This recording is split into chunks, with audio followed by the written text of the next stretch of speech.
watch, credit serial number 1 to serial number 83, pass serial number 1 to serial number 32.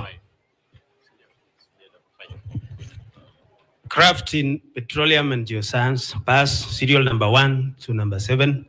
Craft in science laboratory technology, serial number credit, serial number 1 to 3, pass serial number 1 to number 18. Department of Building and Civil Engineering, craft certificate in land survey, credit, serial number 1 to serial number 12, pass serial number 1 to serial number 65. Craft certificate in plumbing, credit, serial number 1 to serial number 7, pass serial number 1 to serial number 19. Craft in roads, credit, serial number 1 to serial number 8, pass serial number 1 to serial number 6. Craft in water engineering, distinction, Acheng Josephine, Kibet Collins, Kipkoech Brian, Nyangoke Christine, Achieng Ken, Owino John Stephen, Rotich Alex Biwot, credit, serial number 1 to serial number 20, pass serial number 1 to serial number 8. Craft certificate in building technology, credit, serial number 1 to serial number 2, pass serial number 1 to serial number 19. Thank you. Department of Business Studies, craft in human resource, credit, serial number 1 to serial number 16. Pass, serial number 1 to serial number 6. Craft in banking and finance, credit, serial number 1 to serial number 8. Pass, serial number 1 to serial number 10. Craft in business management, credit, serial number 1 to serial number 3, pass serial number 1 to serial number 5. Craft in accountancy, credit, serial number 1 to serial number 9, pass 1. Serial number 1 to serial number 27. Craft in supply chain management, credit, serial number 1 to serial number 15, pass serial number 1 to serial number 26. Craft in sales and marketing, credit, serial number 1 to serial number 3. Thank you. Craft certificate in information studies, credit, serial number 1 to serial number 18, pass, serial number 1 and serial number 2. Craft certificate in information communication technology, credit, serial number 1 to serial number 57, pass serial number 1 to serial number 16. Craft certificate in electrical and electronics technology, power option, credit, serial number 1 to number 3, pass serial number 1 to number 29. Craft certificate in electrical and electronic engineering, credit, serial number 1 to 2, pass serial number 1 to number 6. Department of Health Sciences, craft certificate in nutrition and diabetics, credit, serial number 1 to 27, pass serial number 1 to 10. Craft certificate in health records and information technology, credit, serial number 1 to serial number 14, pass serial number 1. Thank you. Thank you.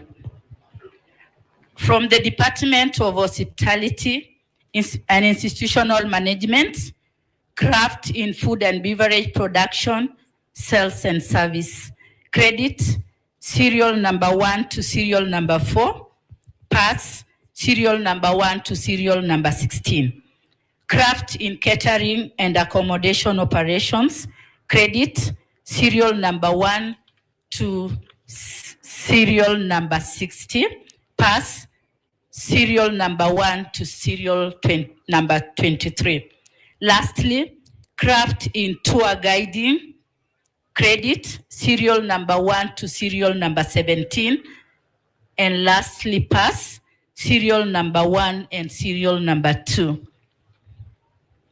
And lastly, we have recognition of prior learning in the Department of Hospitality and Institutional Management on page 16 of the graduation booklet. Housekeeping and accommodation operations, page 16 of the graduation booklet.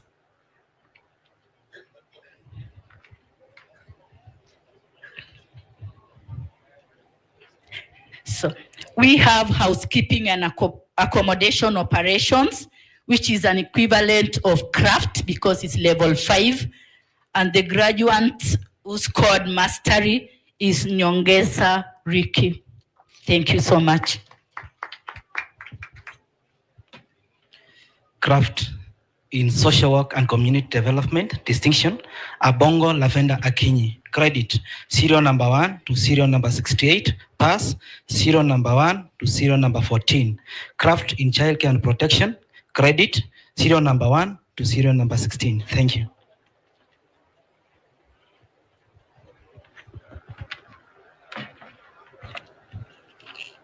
The Department of Mechanical and Automotive Engineering, craft certificate in refrigeration and air conditioning, serial number 1 to 10. Craft certificate in welding and fabrication, serial number 1. Craft certificate in automotive engineering, credit, serial number 1 to 5. Pass, serial number 1 to 23. Craft certificate in mechanical engineering production option, pass, serial number 1 to 6. And serial number 1 to 11. Thank you.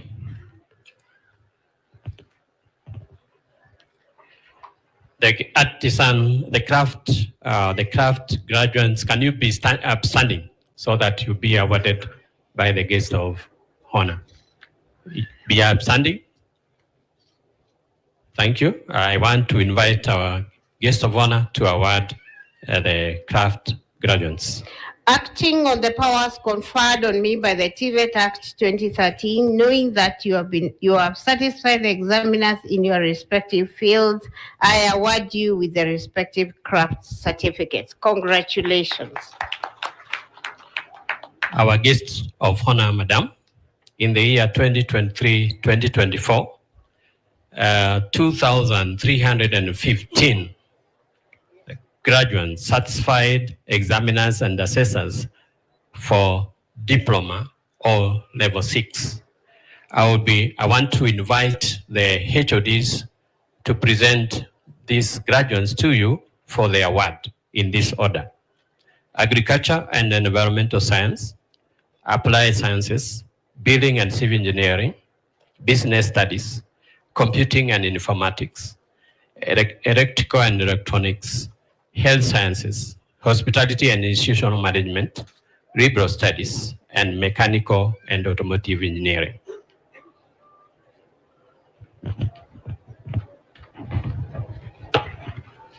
Department of Agriculture and Environmental Studies, Diploma in Food Science Technology, credits, serial number 1 to number 12. Pass, serial number 1 to serial number 42. Diploma in General Agriculture, credit, serial number 1 to serial number 106. Pass, serial number 1 to serial number 33. Diploma in Entrepreneurial Agriculture, credit, serial number 1 to serial number 9.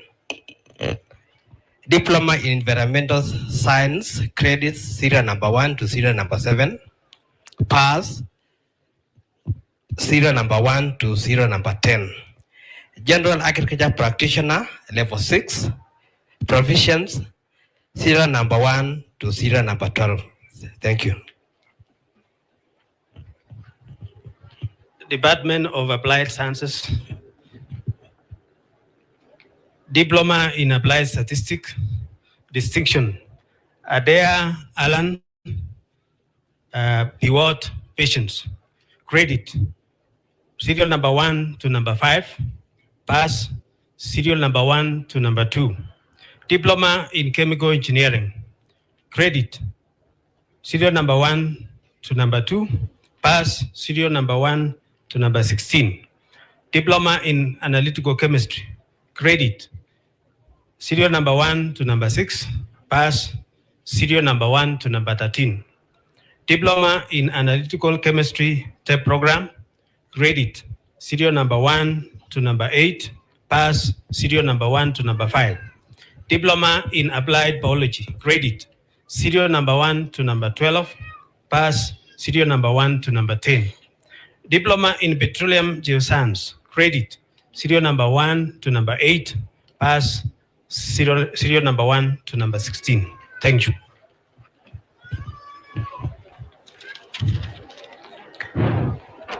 Department of Building and Civil Engineering, Diploma in Land Survey.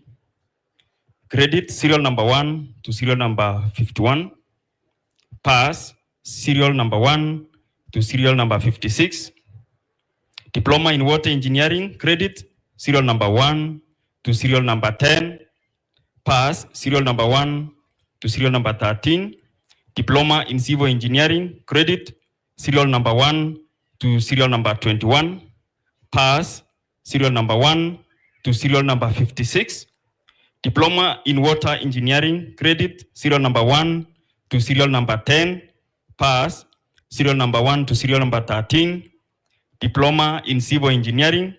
Credit, serial number 1 to serial number 21.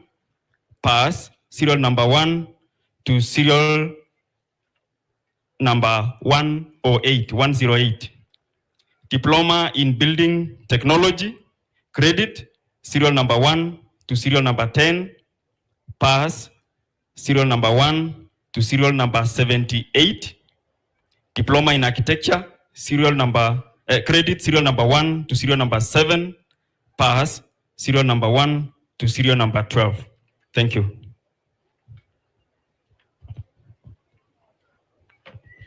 Department of Business Studies, Diploma in Entrepreneurship Development. Credit, serial number 1 to serial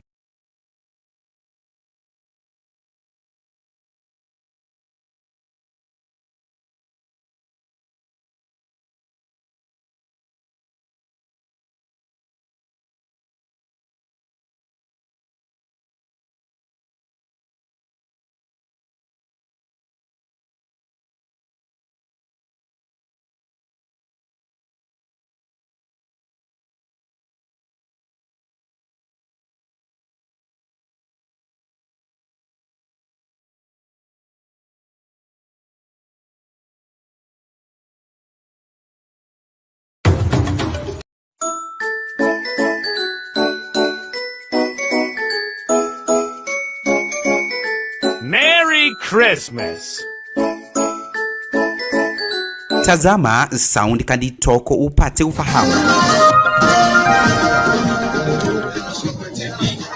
The class of 2024, our 3,400 students have graduated in different areas with higher diplomas,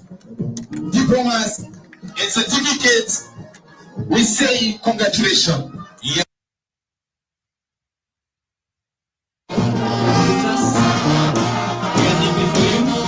Welcome to the Eldoret National Polytechnic. Today being our 19th graduation ceremony.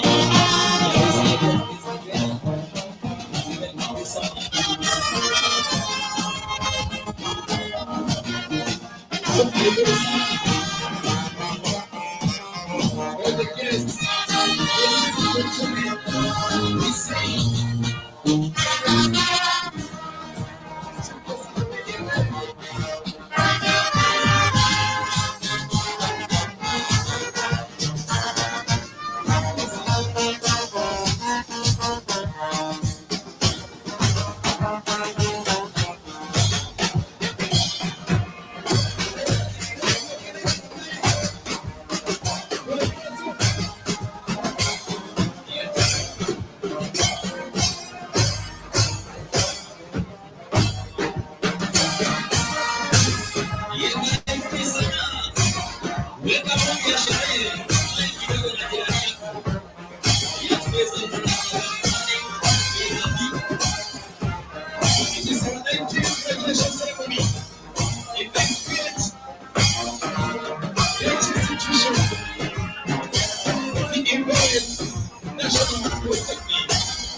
So our chief guest for today, our director, all our guests, good morning. We shall start this function officially with the national anthem, then followed by the East African anthem, and then a prayer. We shall be led by the band, and we are encouraged to sing along. Band.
Standing, I will invite Mr. John Kiptum to pray for us.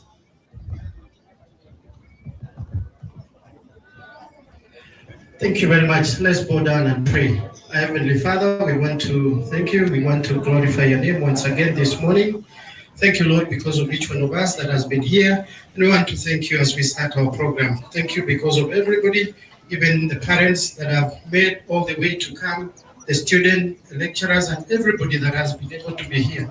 Thank you, Lord, because we want to thank you and glorify your name. As we start with us. Thank you because we prayed all this, believing and trusting in Jesus' name.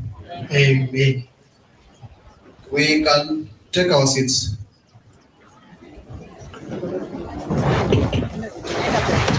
So our chief guest at this point, I will invite the chief principal of Eldoret National Polytechnic, Dr. Charles Koech, OGW, to constitute this function.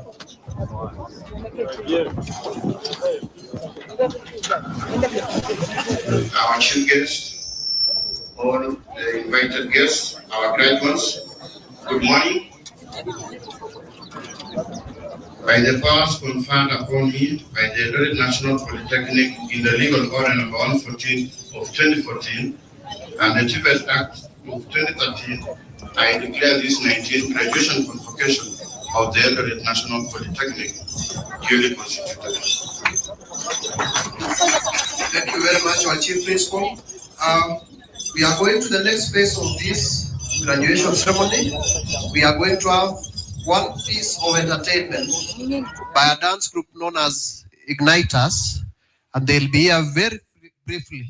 Igniters, please come in. Oh, we are told the Igniters are not yet ready. Assist dancers, it is only one item, so it is assist.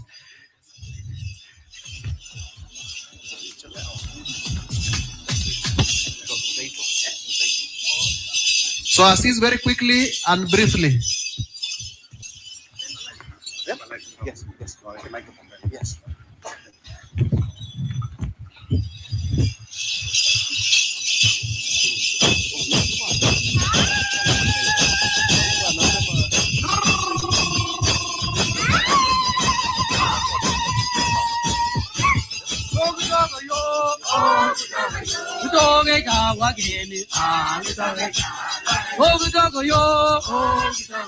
Udoge jawa gedi udoge ogudogo yo are bone nyumbani udoge tejo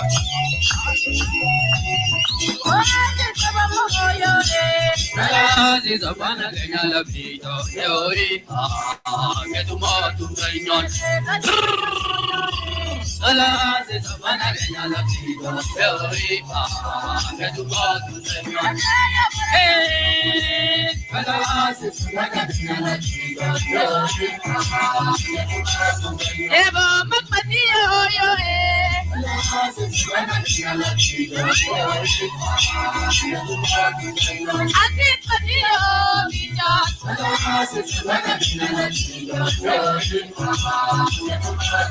Yago nula kaya go goreña.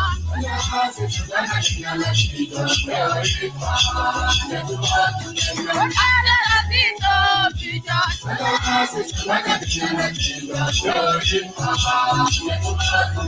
Copa curta colore.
Ignite us quickly.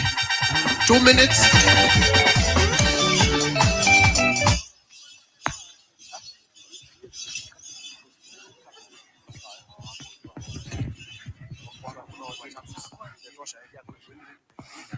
Quickly, you are running out of time. You have 1.5 minutes.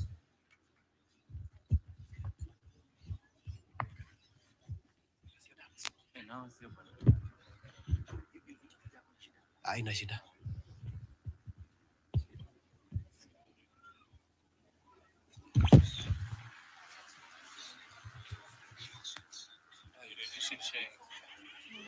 Is it nini?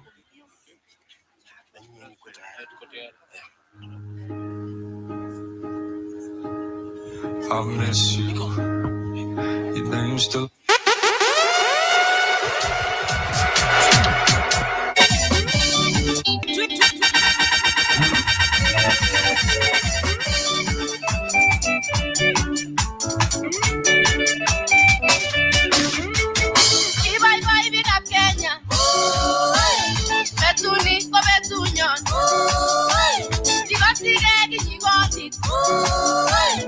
Dunia ya tambua Kongo intege nenie Tienda mumna gigoche Nanda marimi goboteje Koia genge enshuta Mama mboga go shuta Wana boda go shuta Chomele ya go shuta Walimu bora go shuta Jagitari go shuta Nabiga kote go shuta Temide bora go shuta Titugul bora go shuta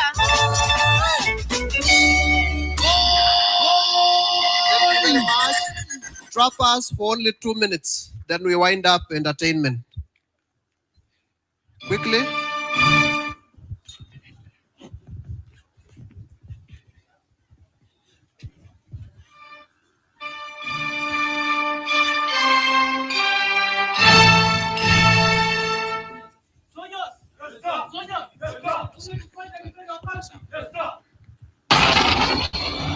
Adam, what have your powers ever given to you?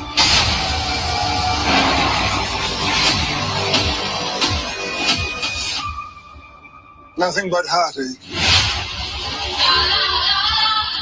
I was a slave until I died. Then I was reborn a god. My son sacrificed his life to save me. Over fire! Now, I kneel before no one. Heroes don't kill people. Well, I do.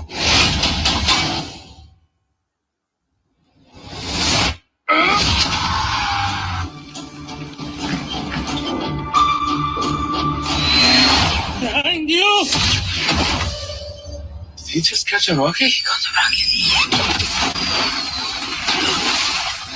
To the last minute, to the last man, we fight. Yeah. We fight. Destroy whoever's got it coming. Some military men, some artists, so many things work together. We are going now to the section of speeches.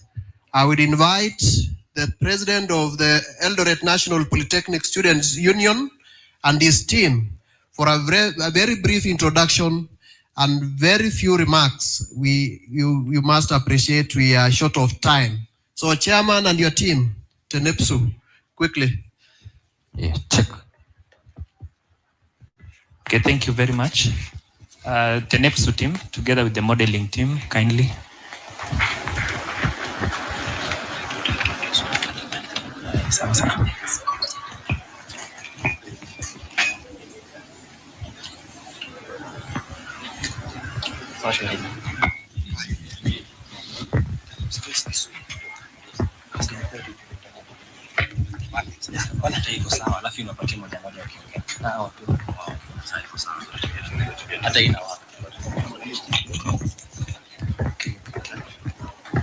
Okay, chief guest, Dr. Esther Moria, PS State, Department of TVET, MOE guest who are around, our chief principal, Dr. Charles Koech, OGW, and the esteemed guest, parents, our graduates, how are you?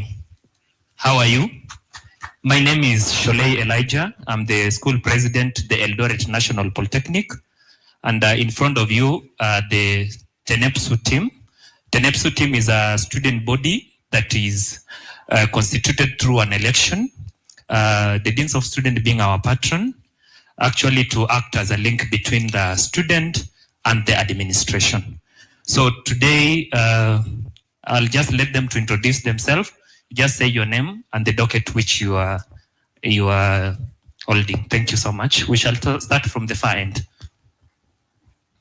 If you've forgotten everything that they've said, please remember this. Differentiation in calculus is the process of finding a derivative. Today marks the equation that which is your life, and the derivative function is the process of having the certificate. I am Otieno Felix Omondi. I'm the city campus chair. Thank you. Thank you so much. Let us just mention our name and the docket which you're holding. Good morning, everyone. My name is Mary Nangila. I'm the Miss Eldoret National Polytechnic. Congratulations to everyone. Thank you so much. Good morning. Morning. I'm Bernard Bali, Ludunga nominated member for TENEPSU. Congratulations everyone who are graduating. Thank you so much. Bwana asifiwe. Amen. My name is Ken Kipkemoi, CS Health. Congratulations. Good morning, everyone. Mm. Faith Walumbe, Deputy Chair Town Campus. Thank you so much. Good morning. Morning. I'm Purity Chebet, nominated representative for PWD. Thank you so much. Good morning. Morning. Juliet Mokeira, female representative. Thank you so much. All protocol observed. Good morning. My name is Fidel Juma, Cabinet Secretary, Sports. Thank you. All protocols observed. Good morning. I'm Biketi Eugene, Cabinet Secretary, Finance. To all graduates, congratulations. Thank you so much. Okay, good morning. Morning. I'm Kipruto Philemon Rop, Secretary to the Cabinet. To all the graduates, congratulations, and I wish you all the best when you are starting the new life. Thank you. Thank you so much. We can have our seats. The already established protocol. I repeat my name again. I'm Sholei Elijah, the school president, Eldoret National Polytechnic. It is an immense honor for me to stand before you today on this momentous occasion as the president of the Eldoret National Polytechnic to address the graduates of class of 2024. Today marks a major milestone in the lives of our dear graduates, and though I am not one of them, it fills me with pride to witness this ceremony as we celebrate their achievement. As I stand here reflecting on the journey that has brought us to this day, I'm reminded that this moment is not only about the individual terms of the graduate, but about the broader picture of our society, our nation, and the collective responsibility we have to ensure the success of our young people as they step into the world. Today's celebration is not only a reflection of academic success, but also a chance to address the issues that impact the lives of many students, both present and future. As we gather here to honor the class of 2024, I want to highlight some key areas that deserve attention from all of us, particularly for our esteemed guest, PS Dr. Esther Muoria. There are several issues that directly affect the current and future generation of students in Kenya, and it is crucial that we engage in conversation that can lead to tangible issues. But because of time, I'd like just to mention something about the new funding model. Madam PS Dr. Esther Muoria. One of the critical issues we face as students in Kenya is the affordability of education. Many students struggle to pay for their tuition and other expenses. And while the government has introduced a new funding model to address these challenges, it is not without its flaws. The current funding models aim to make education more accessible, but its implementation has not been as smooth as expected. Many students, particularly those from marginalized communities or low-income backgrounds, continue to face financial barriers that hinder their academic progress. It is important that the government and relevant authorities closely monitor the impact of this funding model. We urge them to ensure that the model is equitable and inclusive, catering to all students regardless of their social, economic, and background. No student should be forced to drop out of school due to financial constraints. It is essential that policies are revised regularly to adapt to these changing needs of the students, ensuring that education remains accessible and sustainable for all. I'll also mention something about the ELB scholarship and access to resources, especially for us TVET student, Madam Esther Muoria. You realize we're having students actually who have not been placed by KUSIPs. They are just walk-in students. These students, when they are applying for the ELB loans, you realize some of them, they are not, in the portal, they are not given the option to apply for scholarship. Personally, my sister applied for her, but in the portal, there is nowhere actually that she can apply for scholarship. So you realize that student is actually struggling with school fees, and yet the government is saying that we are having scholarship. Kindly look on that. Lastly, I would like to, on behalf of the entire student body, I would like to express our heartfelt congratulations on the recognition bestowed upon our institution. We are proud to announce that on December 11th, 2024, His Excellency the President William Ruto officially gazetted the award of the Order of the Grand Warrior to our Chief Principal, Dr. Charles Koech, OGW. This prestigious honor reflects the unwavering commitment to excellence and the transformative leadership that has guided Eldoret National Polytechnic to new heights. This recognition is of great significance, not only for the individuals who receive it, but also for the entire institution and its community. It aims the importance of visionary leadership in advancing the quality of education, fostering innovation, and shaping the future of our students. The award also highlights the impact of diligent service in our institution. As we celebrate this achievement of the class of 2024, let us also reflect on the responsibility we carry as citizens and as individuals in the rapidly changing world. Let us stand together advocating for education that is accessible and equitable for all. Let us support each other in overcoming the challenges that lie ahead and continue to work toward a better future for all. The graduates, I say this only the beginning, but you go forward with courage, determination, and a commitment to make the world a better place. And may God bless Eldoret National Polytechnic. Madam Esther Moria, the PS, Dr. Esther Moria. The graduates wako hapa hivi, and at the end of time tulitaka tuwatafutie ng'ombe kidogo from your side. So utatusaidia nyama kidogo ya graduates. Thank you so very much. Thank you very much, the students president. Thank you for recognizing the OGW award to the principal.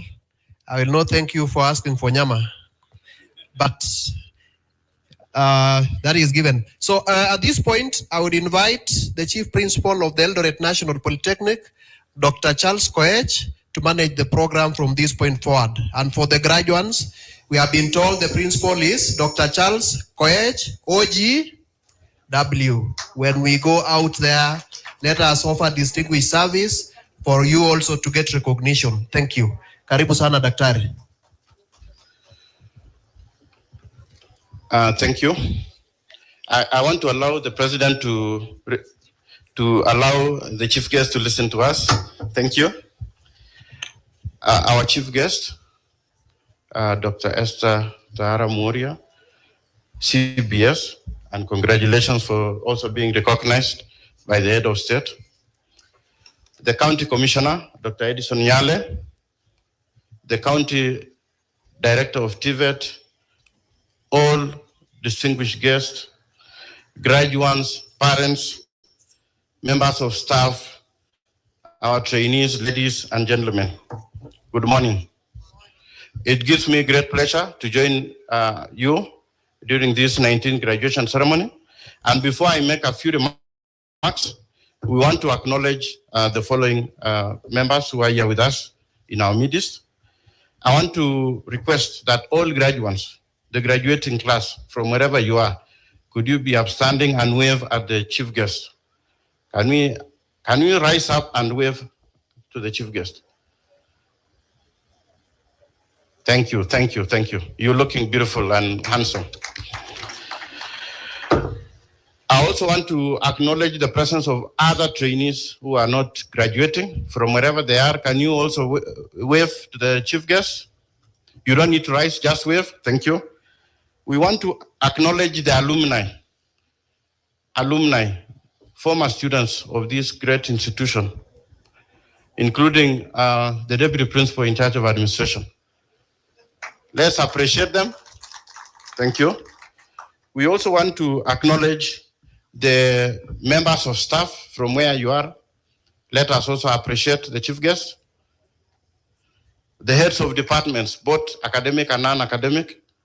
Rise up and appreciate the chief guest. Thank you. We want to also request the top management, my team. Let's appreciate our chief guest. Thank you. In our midst, chief guest, we have TVET institutions that are represented here. I want to request that you also be upstanding so that we can appreciate you. They have come in numbers, and I think I will request Mr. Akola, just come and say hi on behalf of everybody else.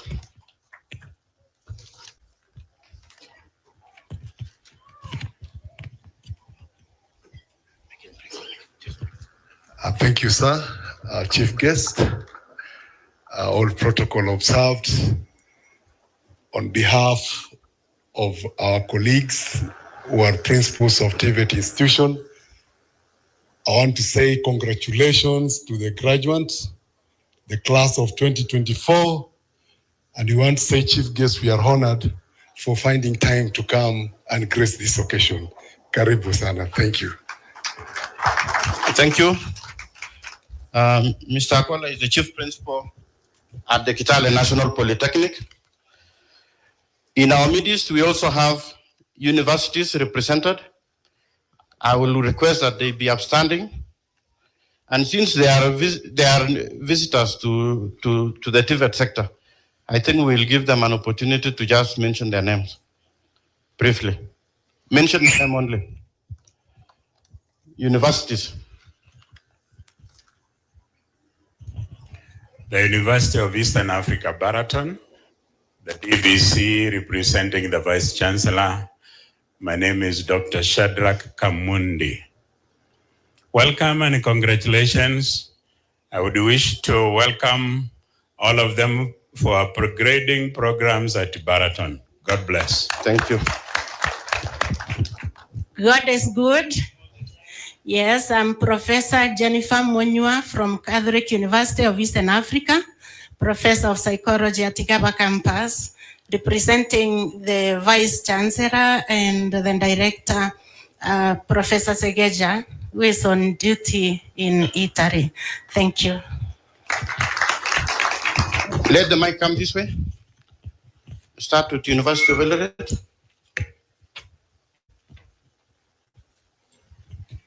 Thank you for this wonderful day, Chief Principal. Thank you, Chief Guest, Dr. Ari. My name is Professor Dimo, University of Eldoret. To the graduates, this is the beginning of your academic life and professional development. Take it up courageously. Thank you. Chief Guest, thank you for coming. Graduates, we congratulate you. Principal, thank you for the work well done. I'm Professor Peter Okemwa, a Professor of Engineering, formerly lecturer, Department of Mechanical Engineering with Professor Timo. So we are a part of this institution because we started it, and that's why we come. I want to allow Professor Sitati, who is from Moi University, to make a few remarks. He's the outgoing chair of the council. Principal, Chief Guest, and distinguished guests, good morning. It's my pleasure to be here to see this wonderful occasion when so many of our students are graduating. I worked here many years ago as a lecturer. I came back as a council chair, and today I'm here representing the Vice Chancellor, Moi University. I bring greetings from the Vice Chancellor and congratulatory remarks from him and encourage the graduates to proceed to higher levels, expand their skills and knowledge so as we build this nation. Thank you very much and congratulations. Thank you, Prof. We also want to acknowledge the other partners who have supported us in this graduation ceremony and in our continuous operations. The banks, the other partners that are represented here, and our friends. Can we be upstanding? Let us appreciate this team. Thank you so much. We don't take it for granted that you have continuously supported us. Thank you.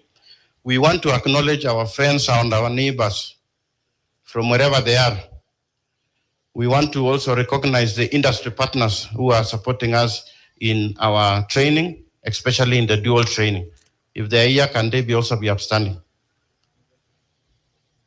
Let's appreciate them. Thank you so much. And with that now, I will want to make a few remarks. Chief Guest, this is not our day. This is your day to talk to our graduates, to inspire this institution, the members of staff, and the community of the Eldoret National Polytechnic. So we are not really going to make speeches. We just want to report that as an institution, we have embraced CBET. We have also embraced dual training. And the latest kid in the block, that is recognition of prior learning, we are already in it. And we, in October, we graduated about 200 claimants at the Loropio Startup Lions Center in Turkana. This is an initiative that you brought forth, and we have taken it up in our strides, and we will continue to support you in that endeavor. For the graduates, I know the journey has not been easy. There are days that you even went without meals, what you usually call kuinama in your own language. But now look at the fruits of that hard work. We celebrate you. We are happy that you've been able to be resilient and to see through your studies. And we wish you well, even as you step out of the gates of this institution into the space that is out there where you will exercise your skills. And with that, I now want to invite the chair of the council. Chair of the council, please note that we also have a chairman from one of our sister institutions, and I will believe you will give him an opportunity to make a few remarks. Let's welcome our chair of the council. Thank you.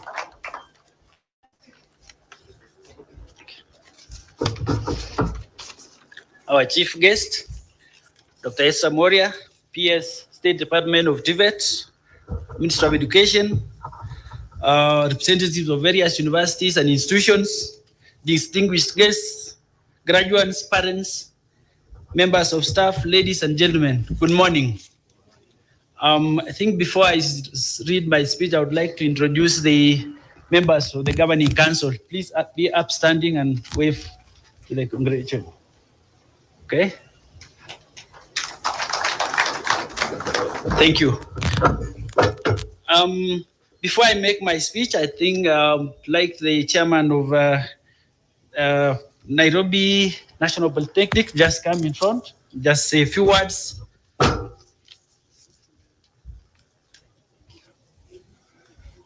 Our chief guest, Dr. Esther Moria, the PS, TVET, all protocols observed, ladies and gentlemen, on behalf of the Nairobi National Polytechnic, the governing body, the entire management, and the staff, we wish to congratulate you for this milestone, and Chief Principal for the recognition and award from His Excellency the President. Congratulations and God bless you.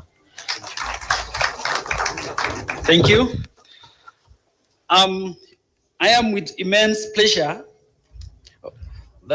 and pride that I stand before you today as we celebrate the 19th graduation ceremony of the Eldoret National Polytechnic.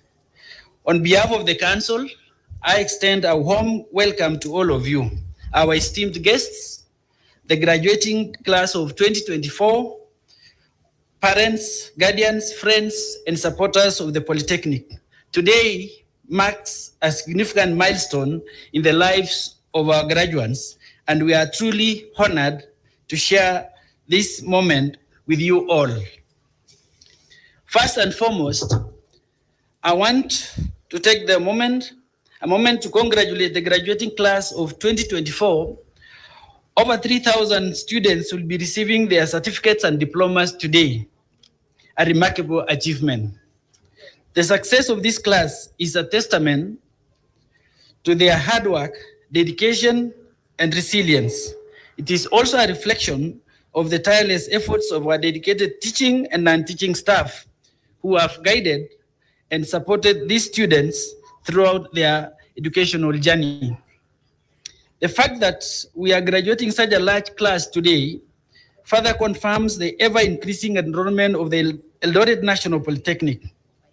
As we celebrate this success, we are also mindful of the challenges that many other colleges face with low enrollment numbers.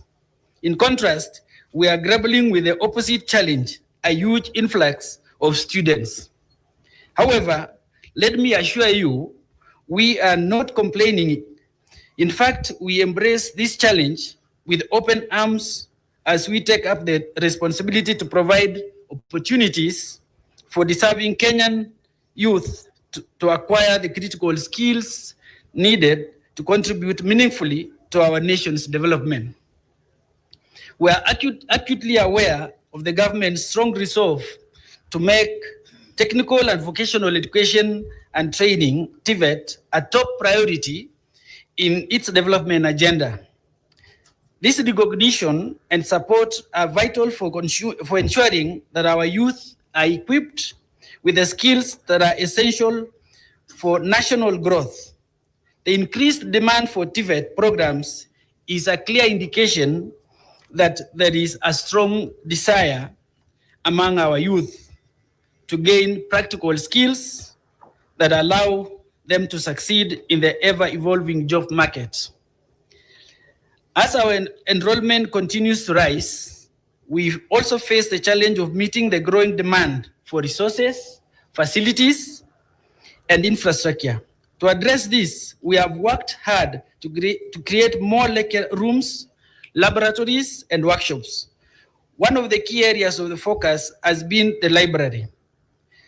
The current library, while having served as well, was built when our enrollment was approximately 2,000 students. Today, with an enrollment 10 times that size, the library has become grossly inadequate to meet the needs of our ever-expanding student population. We are immensely grateful to the government for their support in this regard. Through their efforts, we have secured funding for the construction of a new ultra-modern library, which is being built at a cost of 370 million. The library will provide the much-needed learning resources and space to accommodate our growing numbers of students. Currently, the construction is at 20% complete, but the progress has been slow due to delays in the disbursement of funds for the project. While we understand the challenging economic times that our country is facing, which have led to stringent austerity measures, it is our considered opinion that any further delays in the construction of the library may lead to structural challenges and ultimately the wastage of public funds. The timely completion of this critical infrastructure is essential not only for the growth of the Eldoret National Polytechnic, but also for ensuring that we continue to provide the possible learning environment for our students. As the government has always been a strong partner in the growth and development of this institution, I kindly appeal to you, Honorable PS, to consider avenues that would enable the continuation and completion of this important project. Your support in this matter would go a long way in ensuring that we are able to provide the facilities that our students deserve. On behalf of the entire Polytechnic community, I would like to express our sincere gratitude to the Government of Kenya for its unwavering support that we continue to receive. Through your leadership, we have been able to make significant strides in improving the quality of education and training at the Eldoret National Polytechnic. We also extend our thanks to all our sponsors, partners, and stakeholders, especially the industry players, for your continued collaboration and support. Together, we are shaping the future of our country by empowering our youth with the skills they need to thrive in the workforce. To our graduates, today is a day of celebration. You have worked hard to reach the milestone, and now you are ready to take on the world. Whether you are joining the workforce, continuing with further studies, or starting your own ventures, I am confident that the knowledge and the skills you have acquired here will serve you well. I urge you to embrace the challenges ahead with determination, hard work, and a commitment to lifelong learning. The world is full of opportunities, and it is up to you to position yourselves strategically and seek them out and make meaningful contribution to the society. In conclusion, I would like to once again congratulate the graduating class of 2024, We are immensely proud of you and look forward, and we share in your joy and pride. Finally, I would like to express my deepest appreciation to all the staff of the Eldoret National Polytechnic, both teaching and non-teaching, for your hard work, dedication, and commitment to ensuring the success of our students. Together, we are making a difference. Thank you, and may you all have a Merry Christmas and a Happy New Year. God bless the Eldoret National Polytechnic, and God bless Kenya. Thank you.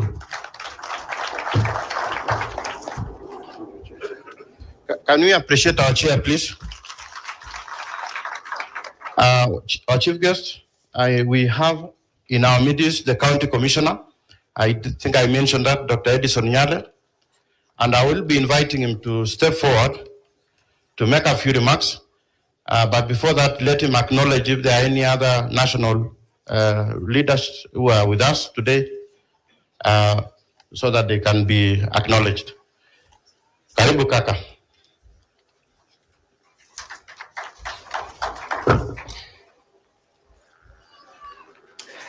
Thank you so much, Kaka, the principal, our peers, our chief guest, and the chair of the council, all the guests from other higher learning institutions. Good morning. I wish to recognize the presence of the county education officer presented by my brother here. Yes, and other national, yes, and other officer from the national government. We also have the DCC with us here. Yeah, of cases. Okay, thank you so much. I mind just to take this opportunity to welcome our chief guests and welcome all the guests who have come from far and wide to celebrate this day. Mine just to appreciate the work relation and also the security of this institution. The security of this institution has been very much in handy, and that's why we celebrate this great day of graduates who have gone through this institution without any incident whatsoever. Our chief guest, as a county and also as a national government on the ground, we are aware that you are in touch with our peers, that we continue to make use of the national security, national government administrative officers, the NGAO, to collaborate with institutions, TVET institutions on the ground, so that we enhance the dissemination of the causes of Tibet, and that's what we are doing on the ground. And we are very optimistic that the Eldoret National Polytechnic is happy about the enrollment. Equally, your state department has enhanced in terms of programs to other TVET institutions in this county. And with that, we, the Ngao fraternity, we have been in the forefront in terms of mobilizing the members of the public, enhancing the relevancy, the importance of the TVET courses with regard to their life skills, trainings, career path, and we are witnessing increased number of enrollment in the institutions in the county. And also we are targeting our interactive barazas, where we normally have the community barazas, the interreligious barazas, and the fora. And with that, we have managed to sensitize that it is very, very critical that the national government and the government at large is very much handy and very much thoughtful about the youth to enroll themselves in these TVET institutions, and indeed they are gaining their skills. So with that, mind just to assure that in this collaboration, we are going to achieve much. We are going to enhance enrollment in other institutions the way the Eldoret National Polytechnic is happy about. With that, I don't want to have much on this, but I want to encourage and also congratulate the graduate of the day that outside there are opportunities. Just go there open-minded. Be open-minded, grab any opportunity that's coming along the way, either to advance your career or as a stepping stone towards your future life. There's a lot, and the government has many programs. Our chief guest will allude to that, so that you may not feel that you are going outside where you'll be left hanging. The government has programs that facilitate you to be innovative, facilitate you to start projects, programs. And once you are stuck elsewhere, you just approach any government institution, any government office, and you'll be guided accordingly. Otherwise, take this opportunity once again to welcome our chief guest, and I also welcome our chief principal, and also join the rest of us to congratulate him as OGW decorate right now, and the entire institution. Much blessings to all of us, and let us appreciate and celebrate this great day. Thank you so much.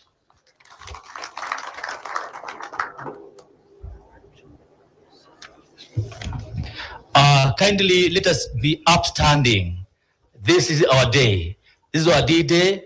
Our principal secretary loves us so much. I'm telling you, there's no function that happens here, and I'm a witness to that she fails to come. Let's give her a round of applause for that. And also, let us also join hands together as we welcome our chief guest, the principal secretary for TVET. Let's join hands. Thanks so much.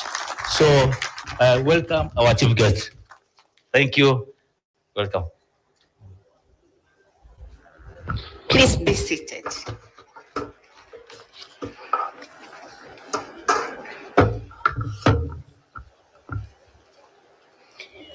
The Uasin Gishu County Commissioner, Dr. Edison Nyale, Tibet County Director, Michael Rugut, the Eldoret National Polytechnic Council Chair, my friend, Dr. Paul Murugo, the Eldoret National Polytechnic Chief Principal, Dr. Charles Koech, OGW, congratulations. Tibet principals present, development partners, industry partners present, distinguished guests, ladies and gentlemen. Good morning. Habari zenu, nisalimianeni hewani. God is good and all the time, and I am a witness. Graduates, ladies and gentlemen, it is a great honor for me to be here today on behalf of the CS Minister of Education, Julius Migos Ogamba, who could not be here because he also went to represent the president elsewhere. So akigongwa huko juu na mimi ananigonga, tunagongananga hivyo. So yeye ameenda kwingine na mimi ameniambia nikuje na mpaka ningekuja. At this 19th graduation ceremony of the Eldoret National Polytechnic. This is indeed a day of great significance, not just for the graduates, but for the entire community, as we celebrate the hard work, commitment, and achievements of the trainees who are graduating today. Let me begin by extending my heartfelt congratulations to the 3,365 graduates. Graduates, congratulations. Your journey to this moment has been challenging yet rewarding. And today you stand at the threshold of new opportunities. The skills, knowledge, and experiences gained here will serve as the foundation for your success in the next phase of your lives. I have no doubt that you are ready to confront the challenges and opportunities out there, either in wage employment, entrepreneurship, or in furthering your education. Ladies and gentlemen, the role of TVET in our national development cannot be overemphasized. TVET is pivotal in shaping a skilled, innovative, and adaptable workforce that will drive Kenya's growth. The government of Kenya recognizes that TVET is at the heart of better. Through acquisition of practical skills, TVET equips our youth with tools needed to contribute meaningfully to the economy and create solutions to the challenges facing our society, including youth unemployment, poverty, and economic disparities. Ladies and gentlemen, the government of Kenya is determined to ensure that everybody has something they are doing. And that can only happen if everybody has got a skill that they can leverage on to earn a living. And therefore, there is no question, like the county commissioner has said, we as government are determined to ensure that our youth are not lying idle out there. And that is why myself and my colleague PS Omolo have decided to hold hands so that GAO helps us to bring the youth out there to the institutions to come and learn. We do not want them outside there again. And I, as the PS TVET, I am under instructions from no one else but His Excellency the President himself, that these youth have to come to the TVET institution, a sector he is extremely fond of, to come and acquire the requisite skills. And we are directioned in doing this. Therefore, County Commissioner, we are not requesting you. It is a directive, not from me, from Omolo. It is a directive that GAO mops up. And I was telling the county, 18,000 challenges lying down. And these principals know that.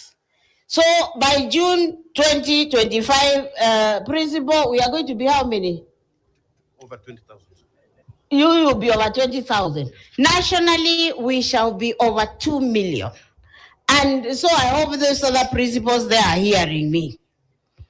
And this is not a request. So we have to work hard. We have to think without the box and ensure that these youth come the next campaign season, they are not waiting for politicians out there to give them 50 shillings, 100 shillings. That kind of poverty, we as government do not want it. We want our young people to get a skill and be able to earn a living for themselves. And again, the government of His Excellency, the President, is directioned in ensuring that we are looking for opportunities for our youth so that as we skill them, we also are thinking, where are these young people going? We are no longer in the business of just graduating young people and letting them go. Go where? That's our headache. And God being our helper, we are going to get to destinations where we can take our youth so that everybody is earning a living and poverty should be a thing of the past in this country. The government is working hard to ensure that every constituency in Kenya has access to a fully equipped TVET institution, enabling all young people, including those from marginalized backgrounds, to access training. I have said that the CS has challenged me that we must have 2 million young people in our institutions, and we are working with GAO to ensure that. I am fully aware that the increase in trainee enrollment negotiates a corresponding expansion of training facilities. To address this, my state department, under its digitization agenda, will harness advanced training and learning technologies such as virtual reality. This innovative approach uses simulations to deliver real-life workshop and laboratory experiences for various courses. Furthermore, trainees will have the flexibility to access these sessions remotely, promoting inclusivity and equal learning opportunities. What we are saying is, I have said we are not afraid of bringing all these youth to our institutions, yet they must be properly skilled. So we are going into the digitization agenda in our institutions, so that these youth who are very good with their phones and with their laptops and with their computers, they can literally sit there and learn masonry on their laptops or their phones. They can learn electrical wiring on their phones. We don't have to worry that we are admitting so many students and we have no workshops. Physical facilities, physical learning facilities have to be a thing of the, not really past, we still need them, but we need to think about digitizing our training, so that I have seen what AI can do. AI will give you a course in masonry, in whatever, mention it. Here they are doing medical courses, isn't it? Yes. Where is the HOD? Yes. Muende mutafute hizo laboratory ziko kwa internet, kwa 3D, kwa AI. Let them learn how to put all those things in the test tubes and what have you, online, so that by the time they go to the laboratories, they already know what they are looking for. Is that possible? Is that possible? Good.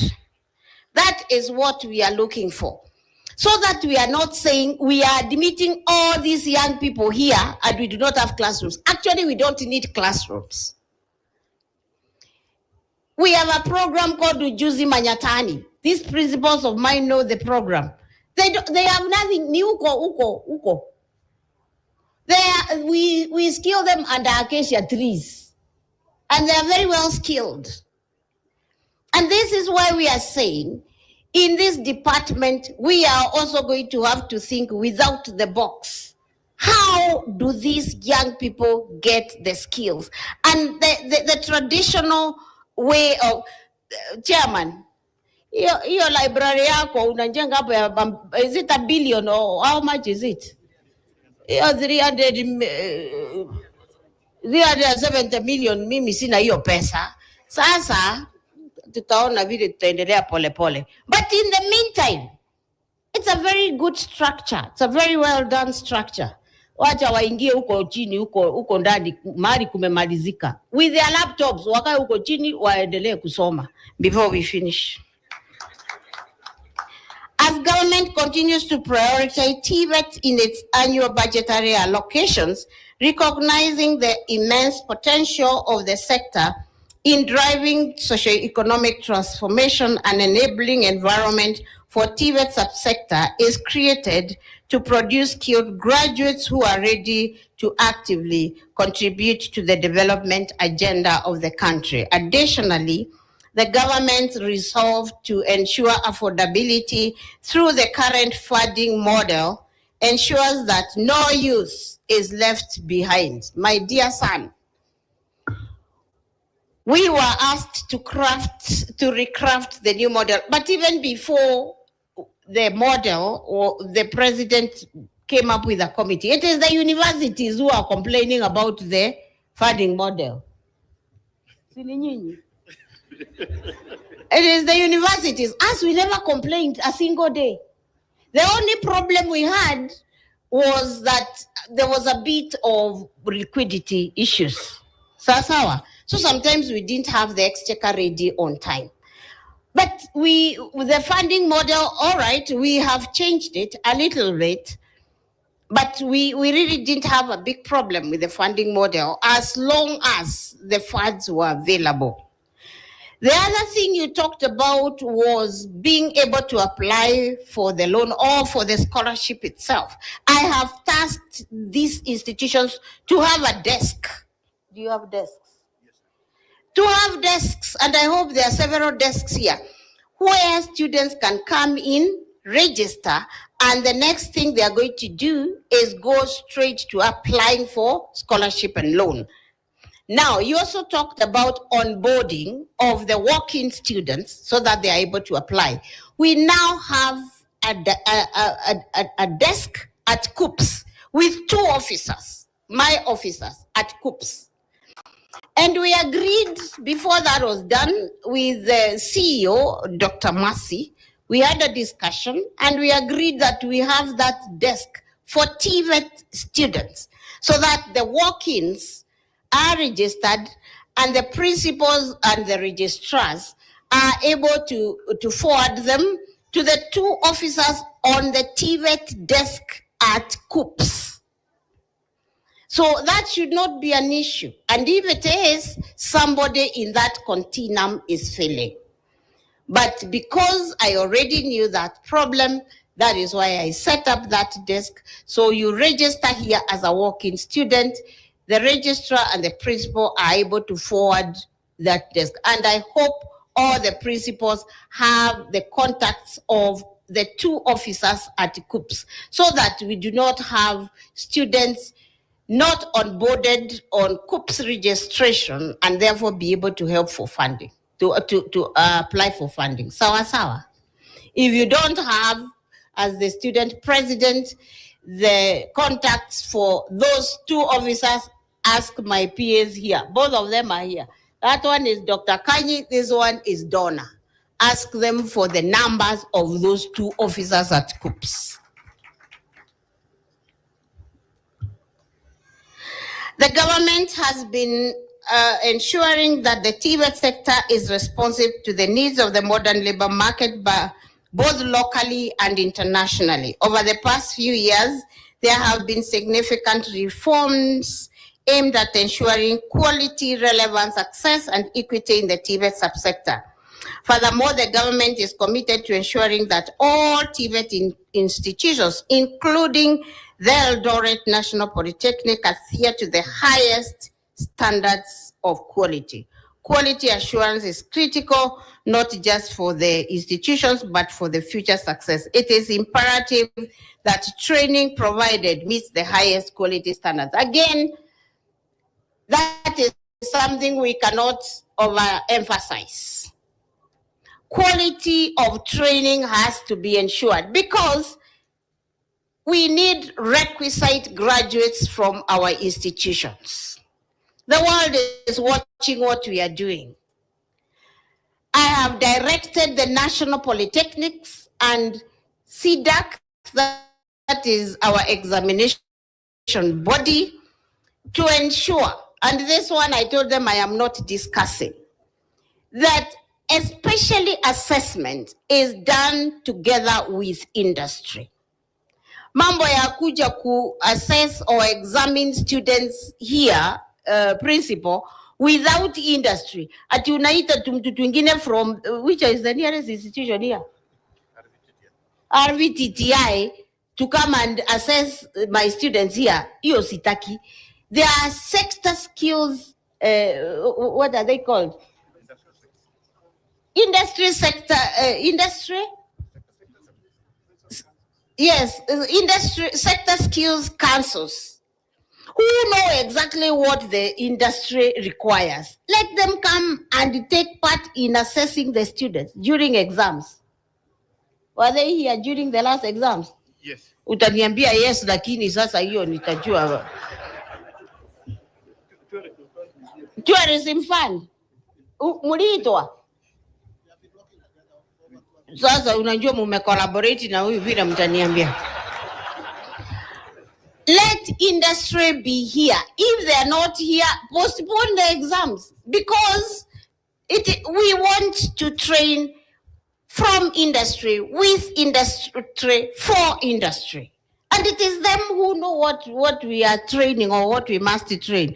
So hiyo mambo ya kuita RVTTI to come and assess the students, hiyo hapana. It is the industry. Moreover, the competencies of TVET graduates must reflect international standards to ensure they are competitive them in their global market. Yesterday, I had a meeting with the education attaché for Australia and the TVET guru in Australia in my office, and what we were discussing yesterday. In Australia, there are millions and millions of opportunities for young people, including sheep shearing. Are there sheep in this county? Sheep, eh? What is it called? Kunyoa. Kunyoa kondo. I want to call them ngondu. Kondo. Kunyoa kondo. That's that course we are now doing at the Nyeri National Polytechnic, because they told us they need those skills. And yesterday they gave us about 4 more areas. How many? 4 more areas, which they are going to give us the curricula. We customize it and start training for them, because they want all these young people in Australia. Yesterday we concluded, and we agreed that in February, myself and a few of my officers and a few of these principals, we are going to Australia. We have already written an MOU, and we are going to agree that that curricula, which we are going to be training here, is equivalent to the one they have there, so that after we train, they go there and go to work straight. No more retraining in Australia. That's what we were discussing yesterday. And that is why I am saying that the government of President William Ruto is directioned in the way we want to do things. And that is one of them. So we want from the beginning. We have a lot of, I'm happy, for example. And then they also told us they want milkers. Unajua wale watu wa kukamua ng'ombe. Those ones are more than enough here. Those ones, do they even need training? See, they have been doing that since they were born. There are cows here which look like children in this institution. They look so beautiful. So we are going to train even milkers. I don't know how many months will you need to train milkers. And when they go to Australia, they earn a lot of money. Na wale watu wamekuwa wakituchongoa hapa wakisema ati we are taking young people out there. And those people who are talking like that, they have never gotten a job even for a sweeper. And yet, when we want to direction our young people, even to go out there, be able to upskill themselves and come back here and be able to build the economy of our country. Munaanza kupiga kelele, wengine wanaanza kupiga kelele hapa.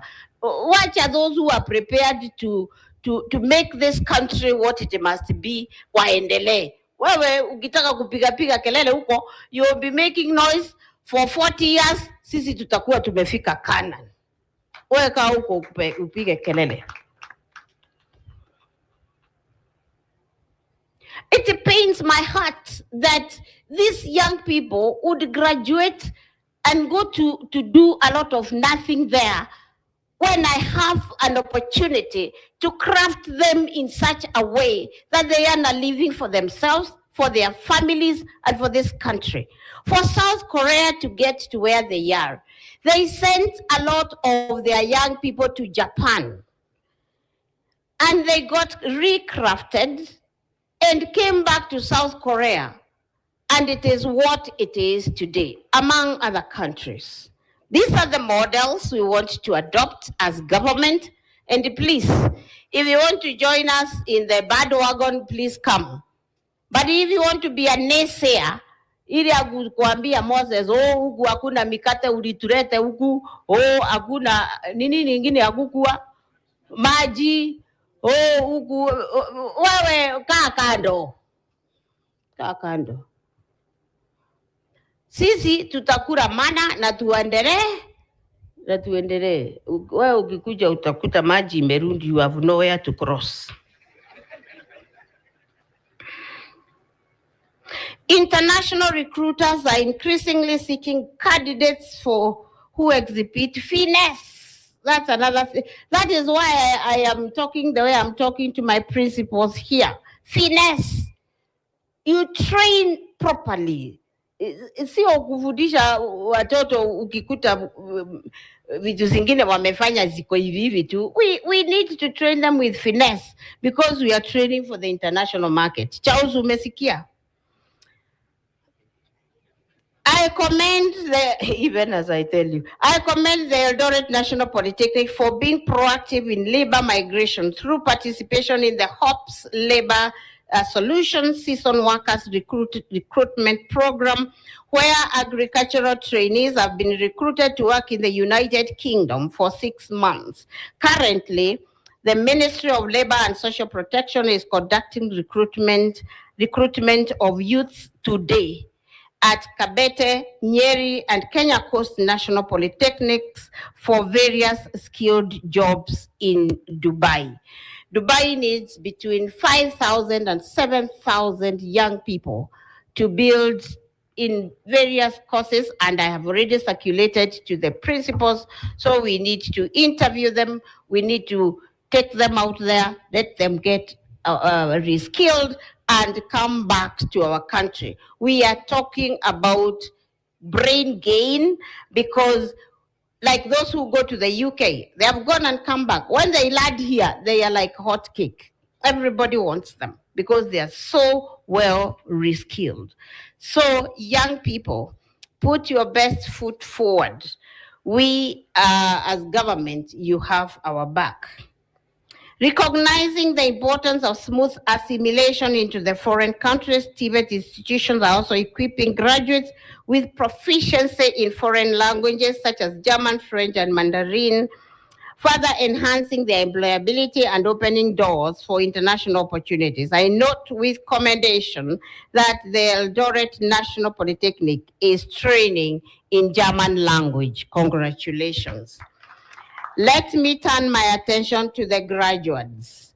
I take this opportunity to congratulate each and every one of you once again today. It is now a testament to your dedication and sacrifice. You are now equipped with the skills and knowledge to enter the workforce or to continue with your studies, and the universities are already inviting you. And we have no doubt that you will make a positive impact wherever you go.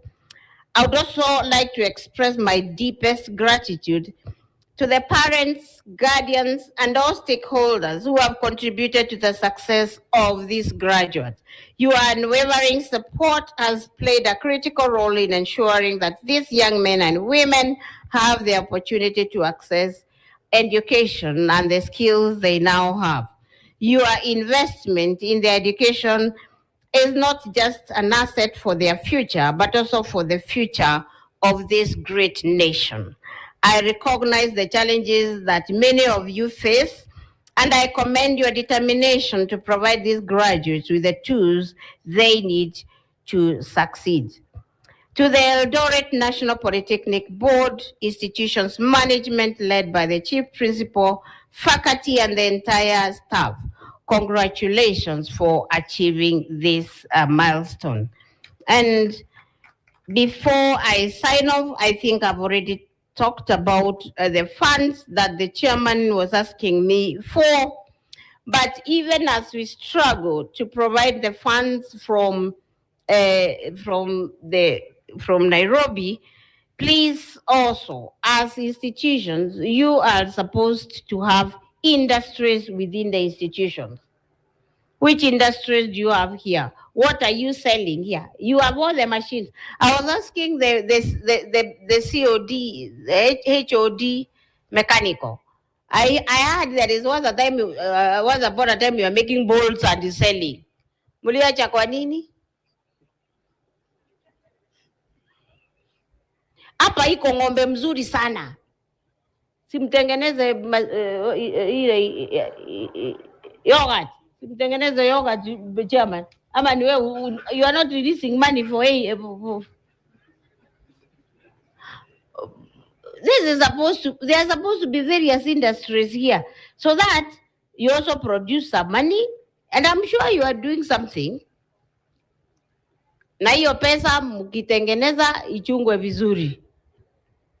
Otherwise mkiitwa Kiambu Road mimi sitakuja. We want to encourage the influx of students, let them come and learn. We are going to access digital learning as much as possible. I've already talked about the funding model, so I don't think there is anything else I needed to comment on. And therefore, I want to thank all of you for allowing me to be here on behalf of the CS, Julius Migos Ogamba. And I want to thank all of you for receiving me and for all that I have witnessed here. Thank you so much. And if we don't speak before then, have a Merry Christmas and a blessed New Year. And may the Lord bless each and every one of you. Thank you very much.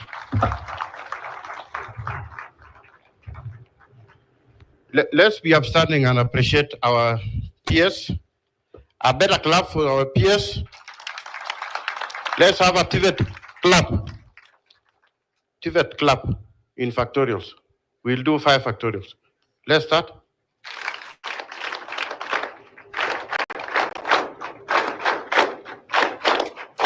Thank you. You may take your seat. Chief guest, we also have an opportunity to launch our strategic plan, and this is an activity that I would wish to request your engagement shortly before we get the names read out so that they can be awarded. So let's have the ceremony for launching our strategic plan for the year 2024 to 2028. We invite the chief guest to participate in this. I will request the chair of the council and the former chair of the council. I think this is it's attack. Merry Christmas. Tazama Sound Candy Talk upate ufahamu.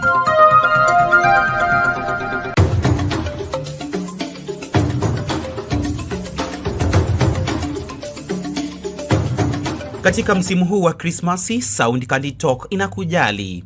Una mkutano wa warsha, ibada ya hadhira, una matangazo ya biashara, unauza au unanunua. Sound Candy Talk imepunguza ada ya kupeperusha matangazo.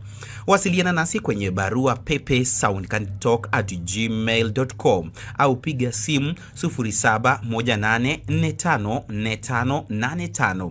Vile tufuate kwenye mitandao yote ya kijamii @soundcandytalk. Sound Candy Talk, tunakutakia siku kuu njema za Krismasi na mwaka mpya wa 2025.